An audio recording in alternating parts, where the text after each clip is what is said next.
இனி ஆண்டவரை விட்டு நீங்க போவீங்கன்னு நான் உண்மையிலே நம்பவே மாட்டேன். நீங்க ஆண்டவரை விட்டு யாராவது போவீங்களா சொல்லுங்க? கோடி ரூபாய் கொடுத்தா கூட போவீங்களா? கண்டிப்பா போக மாட்டீங்க. என்னதான் இருந்தாலும், யாரை நேசிச்சாலும், ஒரு ஆண்டவருக்கு பிரியம் இல்லாத ஒரு பையனையே நீங்க நேசிச்சு கல்யாணம் பண்ணா கூட, ஆண்டவருக்கு பிரியம் இல்லாத ஒரு பொண்ணை நீங்க கல்யாணம் பண்ணி நேசிச்சு கல்யாணம் பண்ணா கூட, உங்க மனசனுடைய ஒரு வாரத்துல இந்த இயேசுவை உங்களால தூக்கி போட கேட்கல. சத்தமா சொல்லுங்க.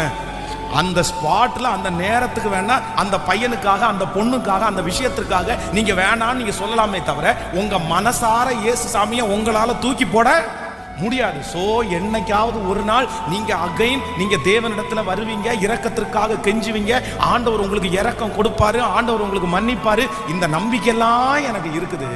ஆனா அந்த கீறல், அந்த அசுத்தம், அந்த ஐக்கான், இப்படிதான் இதை மாத்தவே முடியாதுன்ற ஒரு சூழ்நிலைக்கு நீங்க வந்துட்டீங்கன்னா ஒண்ணுமே பண்ண முடியாதுல்ல.